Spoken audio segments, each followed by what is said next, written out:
같이 교독하겠습니다. 창세기 22장 1절로부터 14절입니다.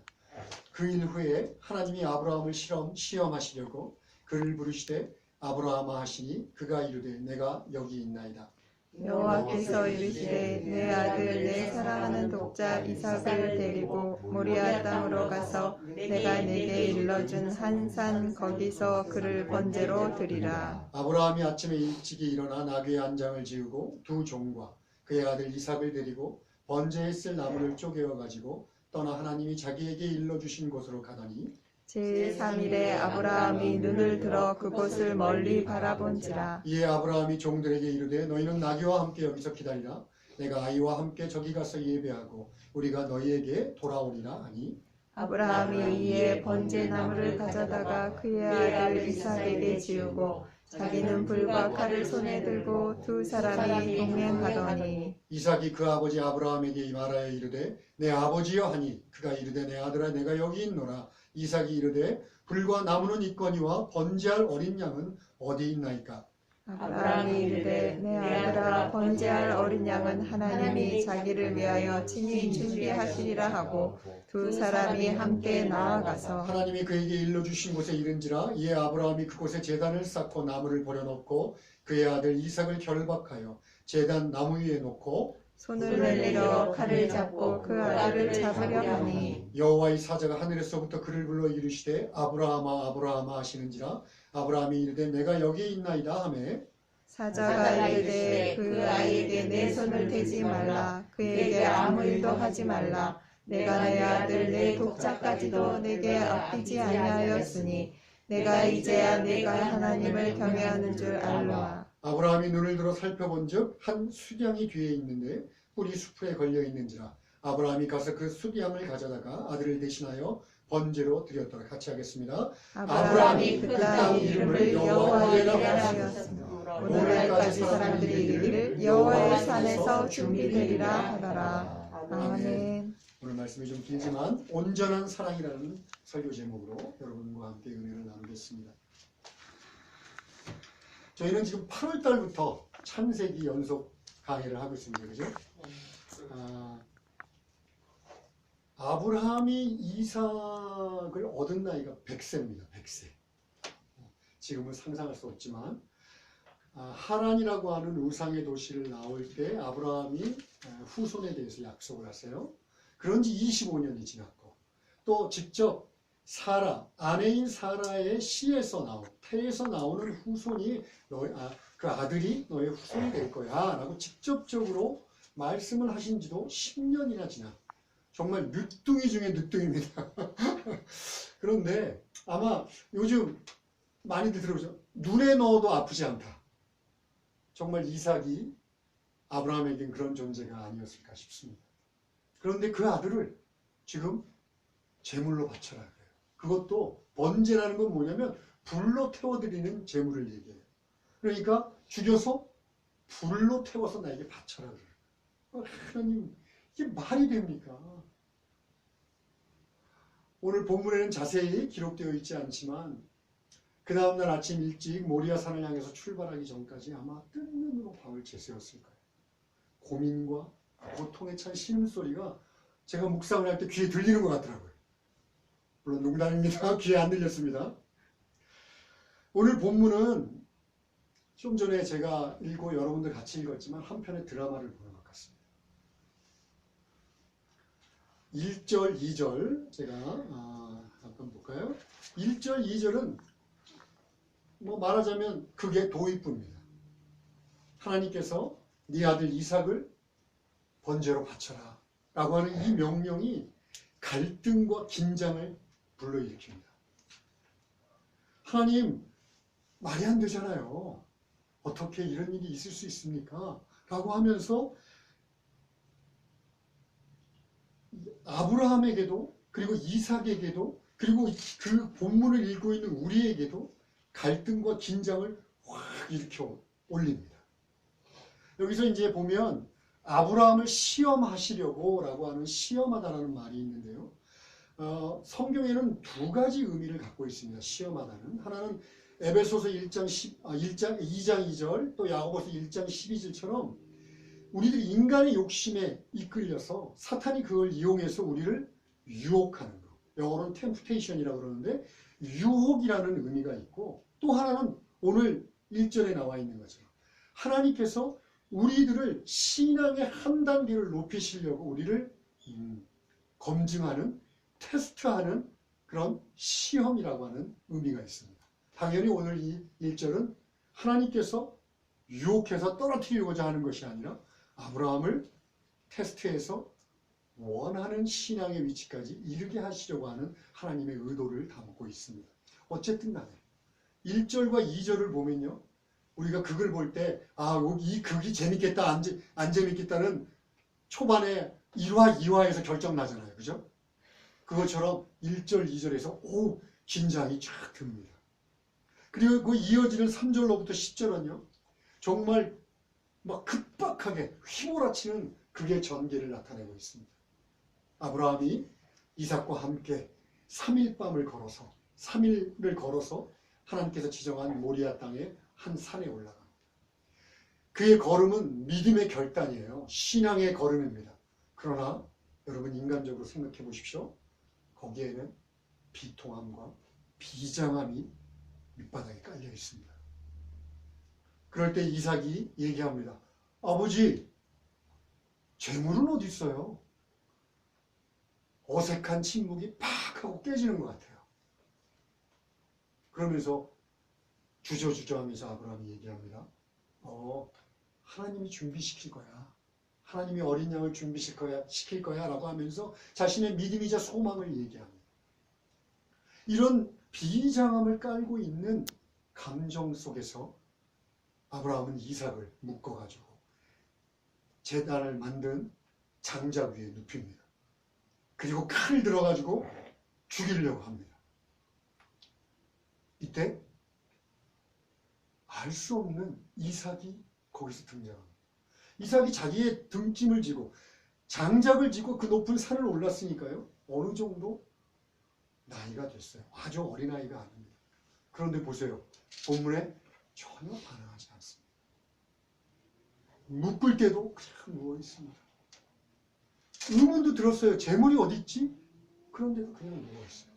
그 순종, 말할 수 없는 침묵이 마치 그걸 클라이맥스로 쫙 끌어올리는 것 같아요.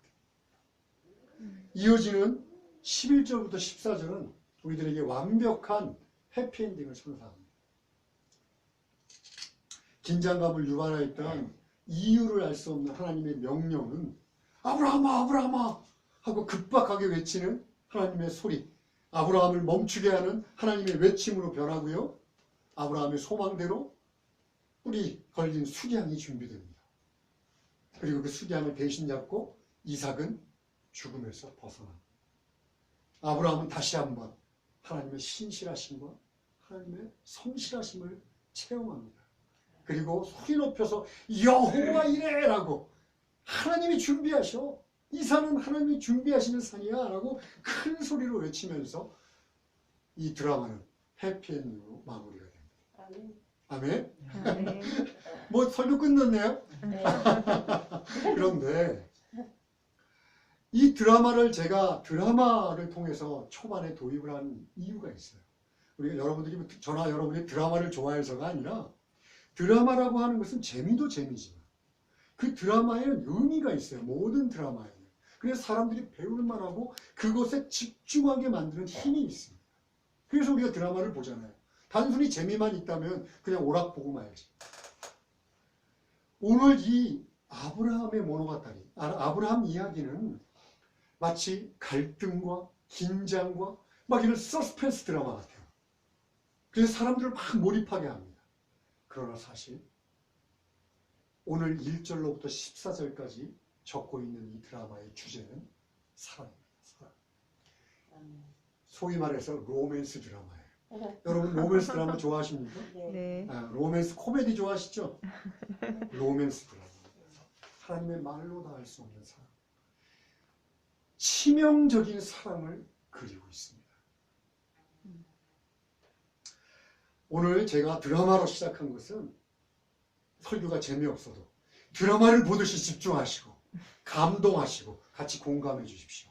그런데 드라마처럼 거기에 그치지 마시고 여러분 심령에 성령이 주시는 감동을 통해서 믿음의 결단이 있기를 또한 소망합니다.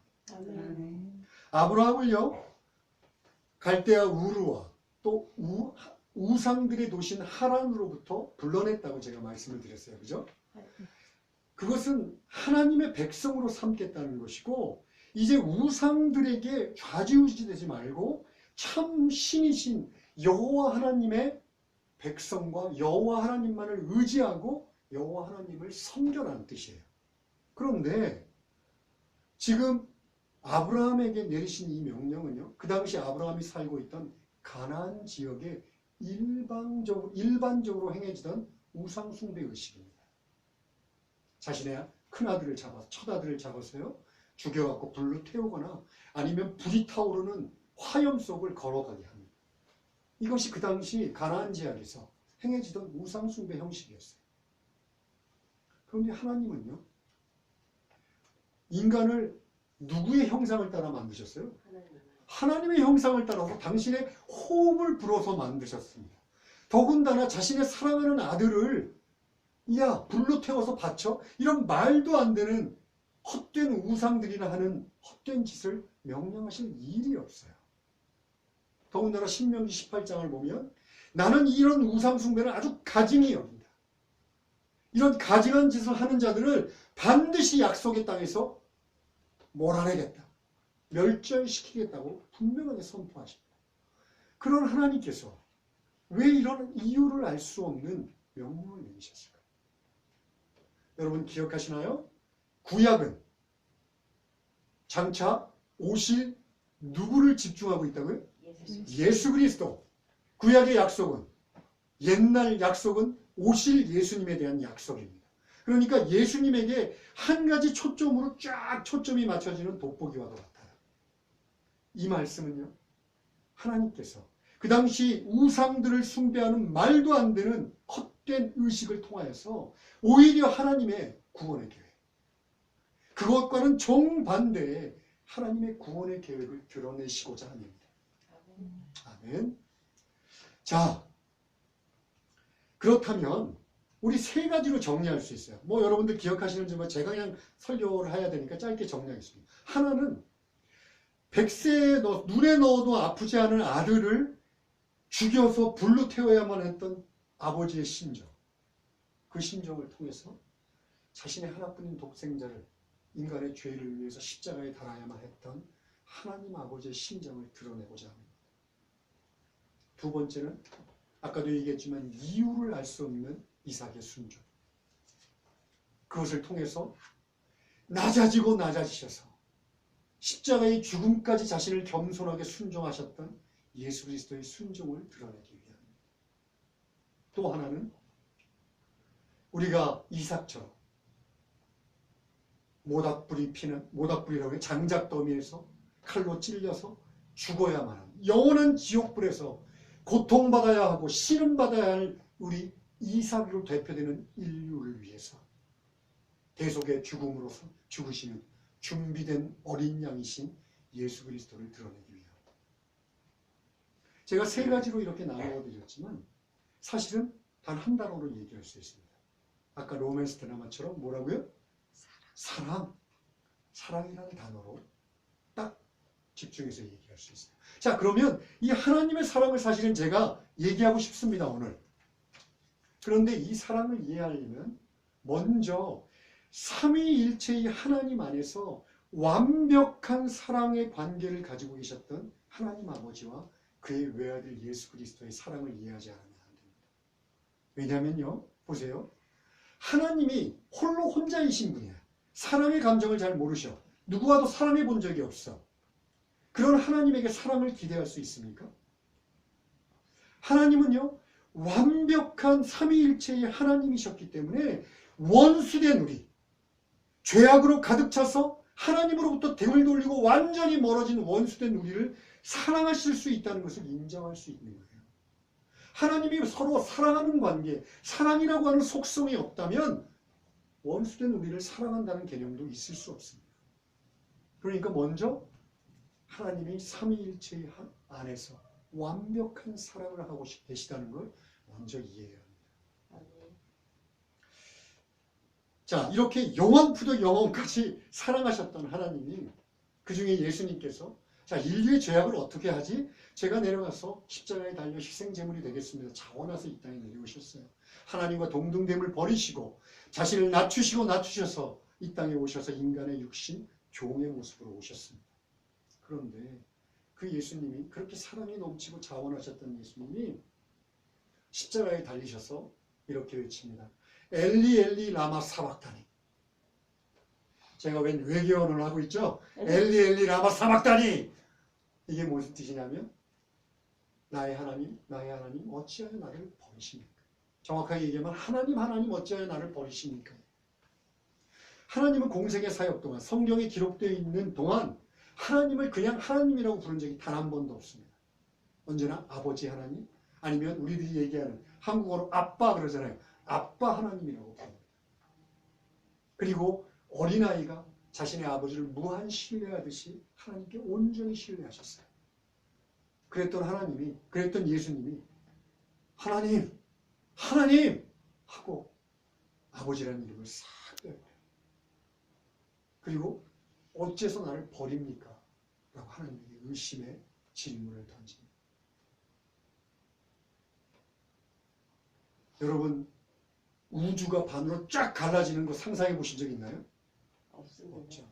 마치 우주가 반으로 쫙 갈라지는 것처럼 하나님과 예수님 사이에 죄라고 하는 것이 끼어들어서 그 파괴적인 속성과 본질로 인해서 하나님과 예수님의 사이를 완전히 잘라놨어요. 단지 그것만이 아니라 하나님은 그 죄를 심판하지 않으시면 안 돼요. 철저하게 응징하셔야 되니까 죄를 지고 있는 인간을 대신해서 예수님은 철저하게 심판하십니다. 그게 너무 고통스러운 거예요. 여러분, 초대교회 성도들은요, 굶주린 사자밥이 되거나 아니면 나무에 기둥에 묶여서 기름을 발라서 화형을 당했습니다. 그런 죽음 앞에도 담대히 그 죽음을 맞이했습니다. 초대 교부였던 폴리캅이라고 하는 교부는요, 잡아다가 기둥에 묶어놓고 너 예수를 거부하면, 부정하면 너를 살려주겠다. 그랬더니 폴리캅이 뭐라고 그런 줄 아세요? 기껏해야 1시간 정도의 불길로는 나의 예수님에 대한 사랑을 막을 수 없다. 너희들에게는 영원히 꺼지지 않는 지옥의 불이, 제가 오늘 지옥의 불 되게 많이 얘기하네요. 지옥의 불이 준비되어 있다고 당당하게 죽음을 맞이합니다. 그랬는데요, 예수님은 십자가의 죽음 앞에 겟세마네 동산에서 땀방울이 핏방울이 되도록 기도를 합니다. 뭐라고 기도를 해요? 하나님, 이 고난의 잔을 제게서 지나가게 해주십시오. 될 수 있으면 이 고난의 잔을 피하고 싶습니다. 예수님이 폴리캅보다 겁쟁이라서 고개를 끄덕끄덕 하시면 어떡해요? 그렇지 않죠. 예수님은요, 그 죽음의 정말 그 깊이를 알 수 없는, 죽음이 아니라 그 죄악의 그 깊이를 알 수 없는 파괴적인 본질, 그 더러움, 그것을 너무 잘 아셨어요. 그리고 그것으로 인해 하나님의 심판이 임할 것이고, 그러면 단 한 번도 하나님과 분리되지 않았던, 아까 말했던 하나님과의 분리를 겪지 않으면 안 된다는 걸 알고 계셨어요. 그게 너무 두려우셨던 거예요.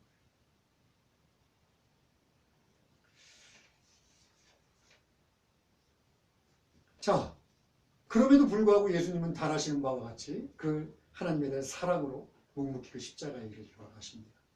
자, 예수님만 이렇게 힘들고 어려웠을까요? 아니겠죠.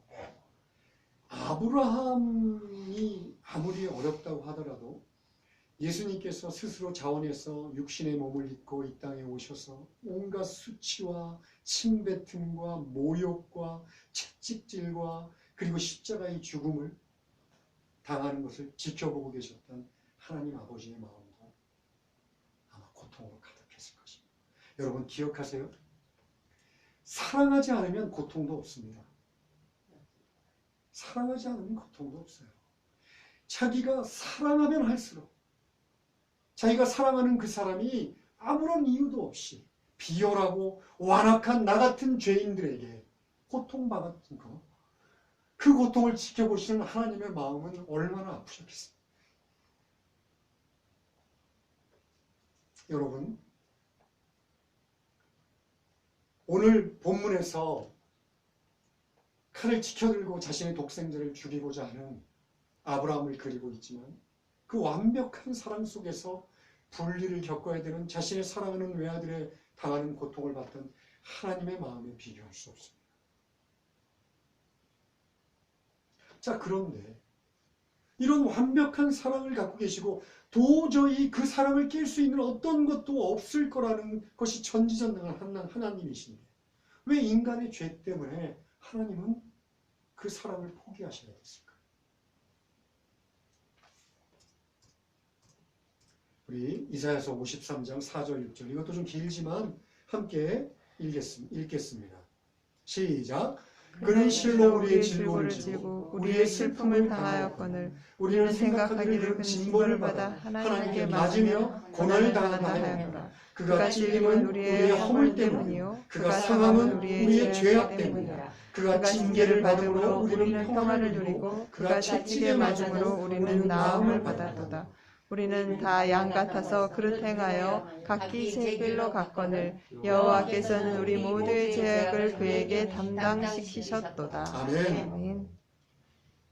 여러분, 예수님의 질고, 예수님의 슬픔은 다 우리 거였습니다. 그가 징벌을 받고 고난을 받고 채찍당하고 십자가에서 창에 찔리고 모욕을 당하고 침뱉음을 당하고 그 모든 것들이 다 우리의 것이었습니다. 그런데 하나님께서 예수님께 다 지우셨어요. 여러분 믿어지세요? 이 안에 감추어져 있는 하나님의 고통과 예수님의 고통이 느껴지십니까? 우리가 좋아하는 요한복음 3장 16절 너무 좋아하죠? 막 암송도 하고 한번 읽어볼까요? 하나님이 세상을 이처럼 사랑하사 독생자를 주셨으니 이는 그를 믿는 자마다 멸망치 않고 영생을 얻게 하려 하심이라.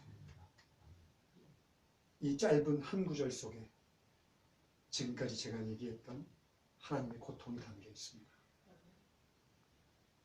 예수님의 고난의 길이 이곳에 담겨 있습니다.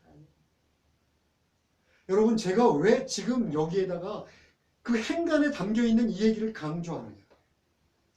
이 사랑을 깨닫지 못하면요, 하나님은요, 그렇지, 위대하신 하나님이지, 또 천지를 창조하셨지, 그래 뭐, 그리고 내가 좀 필요할 때 기도하면 도와주시는 분이지, 하지만 나하고 특별히 관계가 없네. 그저 저 멀리에 있는 그런 어떤 절대적인 존재에 지나지 않습니다. 하나님이 이 모든 고통을 감수하고라도 우리가 아닙니다.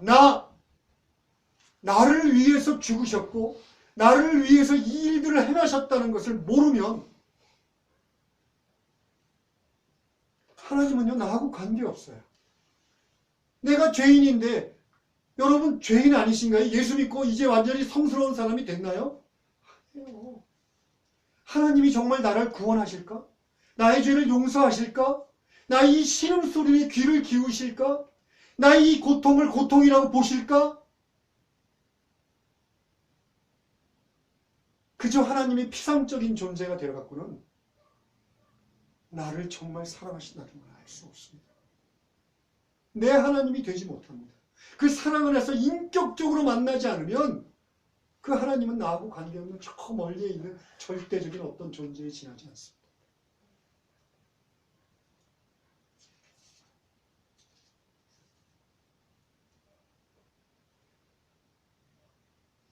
여러분, 성경에서는 그러면 그런 사랑이 정말 중요한데 너희가 그런 사랑을 얻기 위해서는 너희들에게 꼭 당부하고 싶은 것이 있다라고 얘기합니다. 성경은 세 가지로 이 얘기를 합니다. 첫 번째는요, 제가 좀 이단 같은 얘기할게요. 믿음을 버려라.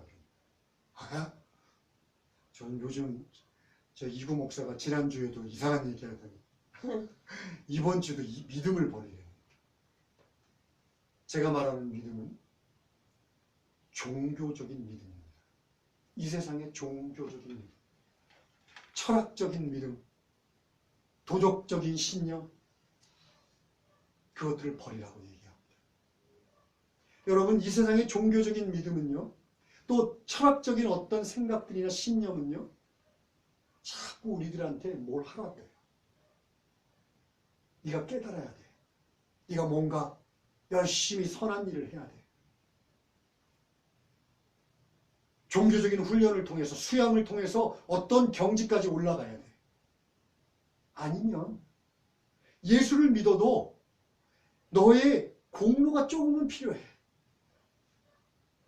그래야지만이 하나님이 마음에 흡족하시고 그래야지만이 너를 구원해 줄 수 있어 라고 얘기합니다. 이것이 종교적인 믿음이에요. 기독교 안에 있다 하더라도 이런 믿음을 갖고 있는 사람은 그저 이 세상에 종교적인 믿음을 갖고 있는 것이지 신앙을 갖고 있는 것은 아닙니다. 하나님은 뭐라고 그러세요? 너에겐 공로가 없다. 너는 아무런 선함이 없다. 단지 내가 너를 먼저 사랑하였다. 그래서 너에게 다가왔다라고 얘기합니다. 우리들의 공로나 우리들의 선한 행위나 그거는 절대로 하나님께 갈 수 없다라는 것이 성경이 분명하게 얘기하고 있는 거예요. 그러니 여러분, 우리들이 하나님의 사랑을 받아 누리는 방법은요, 그냥 값없이 냉큼 받는 것 이외에는 방법이 없습니다. 내가 뭔가 받기 위해서 뭔가 하고 내가 좀 깨끗해지면, 내가 좀 좋아지면 이것은 종교적인 믿음입니다. 여러분, 하나님이 여러분들을 사랑한다? 아멘으로 받으십시오. 아멘. 아멘. 아멘. 두 번째는 말씀입니다. 말씀. 제가 하도 말씀을 매주 그냥 너무 강조를 했고 귀에 딱지가 지셨을 거라고 생각되는데, 보세요. 요한일서 2장 5절입니다. 읽어주시겠어요? 시작. 누구든지 그의 말씀을 지키는 자는 하나님의 사랑이 참으로 그 속에서 온전하게 되었나니 이로써 우리가 그의 안에 있는 줄을 아노라. 뭐라고 되어 있어요? 하나님의 말씀을 지키는 자.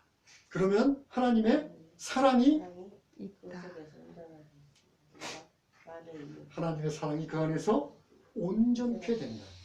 자, 하나님의 말씀을 사모하고 하나님의 말씀을 시간을 정해서 묵상하고 읽고 그 하나님의 말씀을 깨닫기 위해서 이렇게 설교도 좋고요. 아니면 또 여러 책들이나 주석들을 통해서 하나님의 말씀을 바로 깨닫고 거기서 그치지 않고 하나님이 이렇게 요구하시는구나. 오케이. 걸어가야겠다. 라고 순종하는 자에게는 하나님의 사랑이 온전케 된다라고 얘기합니다.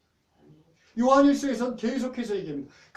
우리가 그 안에 있는 줄을 사람이 알 것이다 라고 얘기합니다.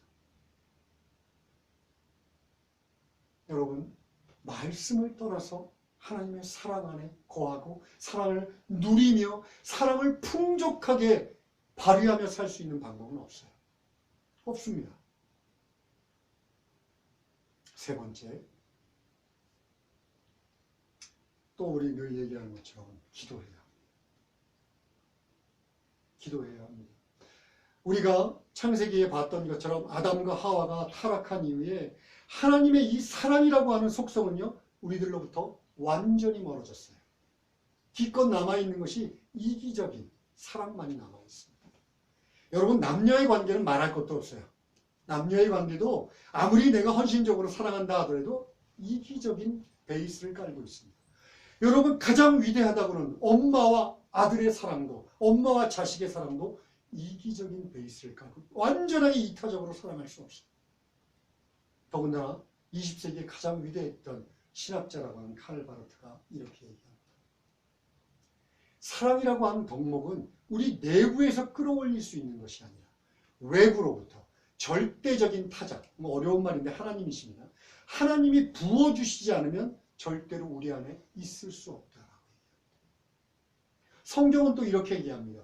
고린도전서에 보면 이 믿음이라는 것은 선물이에요. 성령이 주시는 선물. 동일하게 사랑도 성령 안에 주어지는 선물입니다.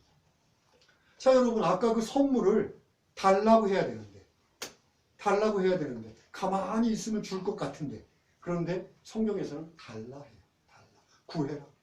그래서 귀신 들린 아들을 둔 아비가 예수님께 얘기합니다. 주여 나의 믿음 없음을 도와주십시오. 동일하게 주여 나의 사랑 없음을 도와주십시오. 외쳐야 합니다.